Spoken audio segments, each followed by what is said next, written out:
All right, gonna try to make a short video here, very short. Or I hope it's short. I hope I can get it fixed.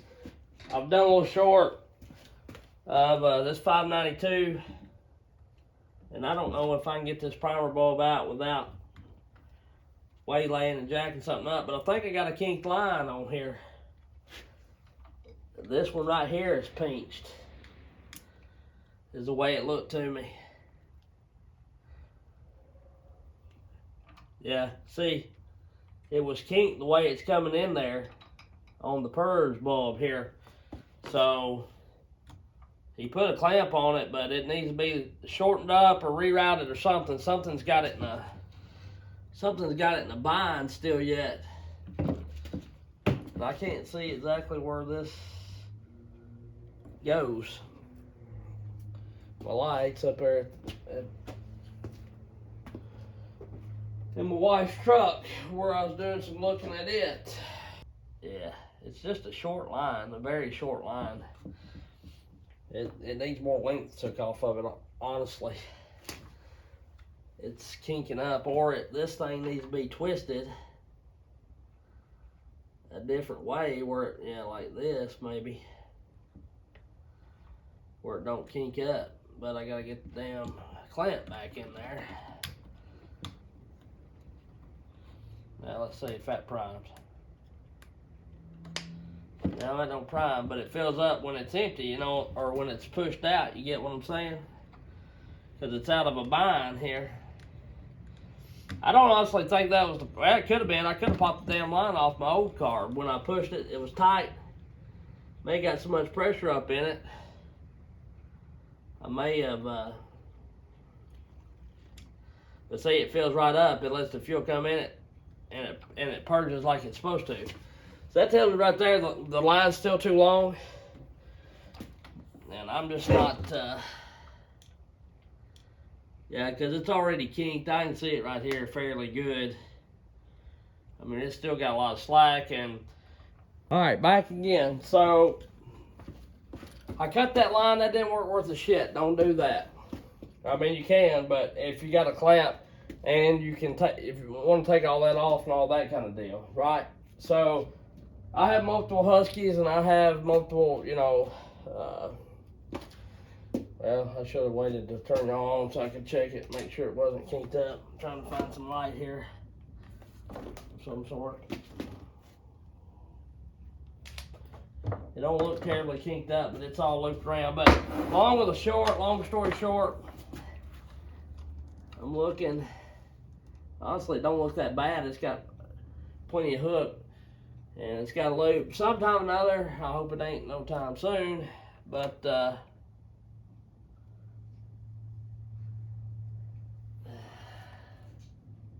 it's got a 90-degree elbow on it already, so it works out good.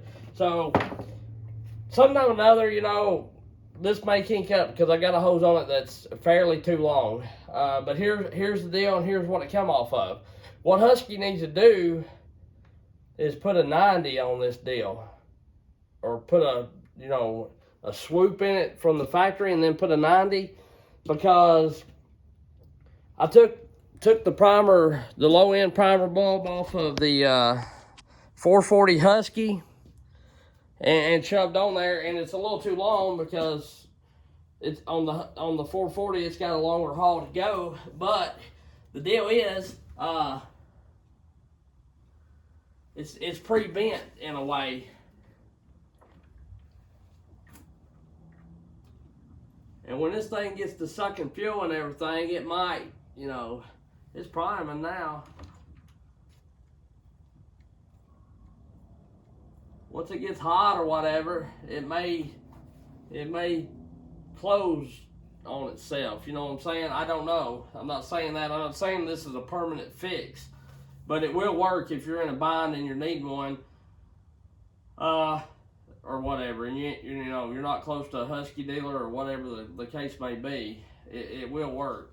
So that's what I've got on here.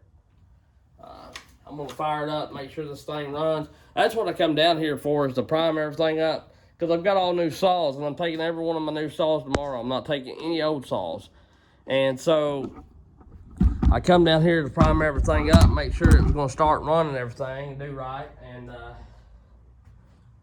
well, this started, even though it wasn't priming.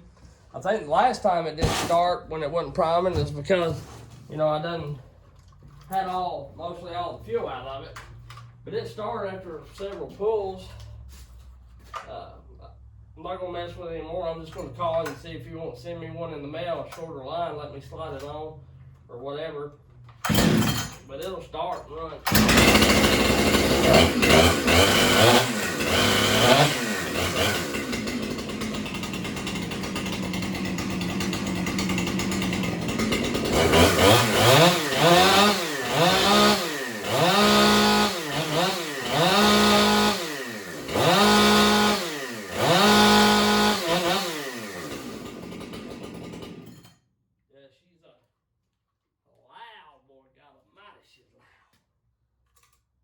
Of course, that's new chain. That's one reason I want to start it. I got the oiler turned all the way up, and I want to adjust my chains out, get the stretch, first initial stretch out of them, get everything coherent. So here's this little 562 that Tree Vet sent me.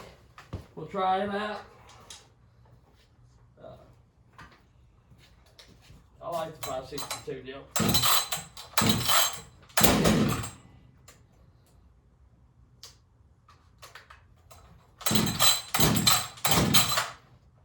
Turn fast dial on.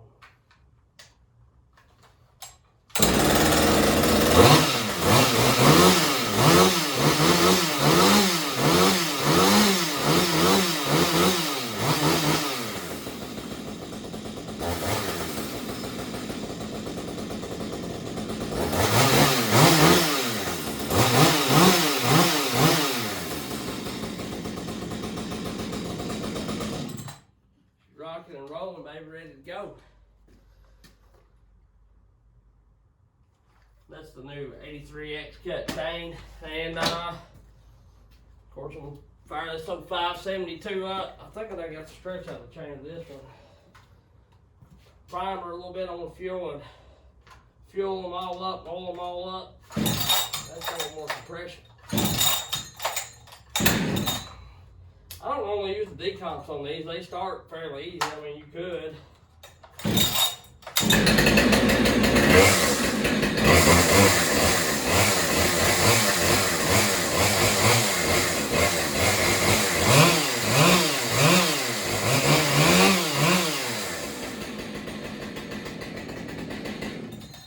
And they're all, you know, smooth as silk, no vibration in your hands. Yeah, this one's pretty good. This is the skip I filed the drags down on, I guess. My hand filed that. Did I? Yeah. Oh, maybe it's just a new chain. I don't. Not 100% certain on that. Maybe it's just a new chain. I don't know. I put. Yeah, because maybe I got another one. I don't know. I put some new chains on. I know I made a. No, that's just a regular 30-foot chain. I made a new loop of chain for something, for this 91 driver, so I know this is a new chain. Skip tooth chain on it. Husqvarna. See, on these, I can run the skip tooth on it. Whereas on the, like the steel or whatever, I was having a little trouble doing it. But I'm gonna run some skip. I've got me some, I know I said I would never order nothing but Husqvarna again. I wish Husqvarna would make semi-skip. I wanna try it, you know, it's just a thing that I'm dying to do. I've never ran any, so I wanna see how it performs. In all honesty, I'm not really crazy about the semi-skip. The full skip, I mean, not the semi-skip, the full skip. I mean, it's good. It's good on long bars. And it's good about not getting gummed up with a bunch of chips and stuff. But like other people have stated, I've ran skip chain before, not really realizing it, you know. But once I know that I'm running it, it does seem like it does get dull a little quicker, and it's not as fast or smooth if you're bore cutting or in smaller like stuff on a shorter bar or whatever. Anyway, I wanted to show y'all that little hack for that 592. That could have been what the deal was with the old one, and I bought a freaking carb for no reason. But you know, when I had that old one, my other one, these saws was just coming out, and you know, there was rumor going around about line being kinked or whatever. But heck, I didn't know that much about it, and I wouldn't even, if that would have happened this saw, I wouldn't know nothing about it either. I would have known there was possibly a chance for a line to be kinked, but that line that gets kinked, you can't hardly see it. I had to look for it. He told me to clamp it, and I'm looking all in the housing and shit for a clamp, and I'm not seeing it. And it's on the downhill side, the low side of the primer bulb, the short one that goes into the carb. I guess the one that feeds the carb, maybe. Hell, I don't know. No saw mechanic. I can get by wrenching on one, know enough to get one back going if I have to or whatever, but I'm not thorough with them. You know, I don't know the ins and outs of them. I ain't got no lies to tell. Don't want to know. I like cutting with them. Don't want to work on them. That's why I run new shit, not shit made in the 1960s. I don't want to fart with it, you know. Yeah, they're fun. They're cool. You look like a Buck and Billy Jr. or whatever, but that ain't me. I want to go out there with some new shit, which I know you're going to have problems out of anything, you know. But less likely to have problems out of new shit, you know, instead of something that's 40 years old and wore out, and, you know, every time you turn around something's jarring loose, or, you know, it's just something little. Not nothing major that you couldn't use, but it's just got some kind of little problem, you know. Y'all get what I'm saying, I think. I'm kind of one of them mind over matter guys. I don't mind to say it, and it don't really matter what you think, you know what I'm saying? So, it just is what it is. I appreciate everybody here, and I love you watching the channel.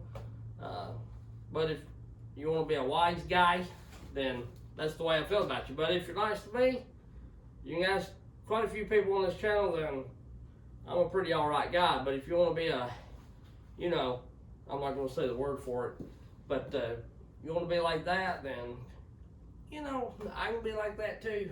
Cause I'm, you know, I'm all into the kindness stuff and whatever, trying to be kind, but I'm also about if you don't stand up for yourself, nobody else will, you know what I mean? So, you know, you can take that kindness only so far, and there comes a time when you got to stand up for what you believe in, whether it be right or wrong, time or place or whatever. Sometimes you got to make a little stink, and or you just let people run over you. And I'm about being nice to people, but I'm not about people running over me. And packed a few ass whippings because of that theory. Pack it pretty well most of the time, but you know, so kind of jokingly, but seriously, not that I'm some tough guy or something, but you know, that's just the way I think, that's the way I was raised. So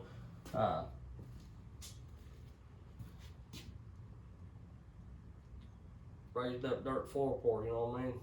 Shoot. But so I got that working, and I got off topic. I get all wound up talking silliness. But that 440 primer purge bulb line will work really, really well if you're in a pinch and you got one laying around and can rob it off a saw. Or you may try another saw, I don't know, but it probably had to be newer. But what I'm getting at is a lot of people that watch my channel, or, you know, are into the saw thing, they have more than one saw sitting around. It'll get you through in a pinch. I don't think it's a temporary fix, and I will be calling the dealer. Probably go ahead and send the 572, you know, Monday to Cajun. May wait till, well, it's just a line, I don't know. May wait till that comes in, or go take it to get it put on before I get it ported or whatever, because I want to make sure it's all ironed out and everything. And that's why I wanted to run them and cut with them. I didn't want to just send the saw down there. That's the deal. And I may go ahead and send that if that does all right. Depends on it. I may send it. But what I'm getting at is I don't want to send it to Cajun and him have a lot of headache from it, you know. These are new saws. They're supposed to be headache free. But like with anything new, new cars, new vehicles, new trucks, whatever, sometimes it's months down the road before they find out they're starting to have bugs when they're used in real world uses. So oftentimes I don't typically typically go out and buy a brand new version of something, like a brand new model of something, you know, like, well, of course, the 592. I went out as soon as it was available in my part of the country. Bam! I went out and bought one, you know. So, and I liked it, and it done good. It actually gave me less fits than the other saw. It didn't start giving me fits till I started tinkering around with it, trying to mechanic on it myself, and I just had a little too rough on it. So, you know, which, you know, anything newer to me, I feel like sometimes is not built with as good a quality as older stuff is, you know, in a sense. But that's also how you get it lighter and more power. You get more power, it's built a little lighter with not questionable parts, but with lighter parts. And then, of course, that I ain't gonna say it hurts the integrity, but it doesn't help it any. You know, there's chances for shit to go wrong. You know, is what I'm getting at. So, anyhow, that's enough of my ramble, and that's just thoughts and theories. But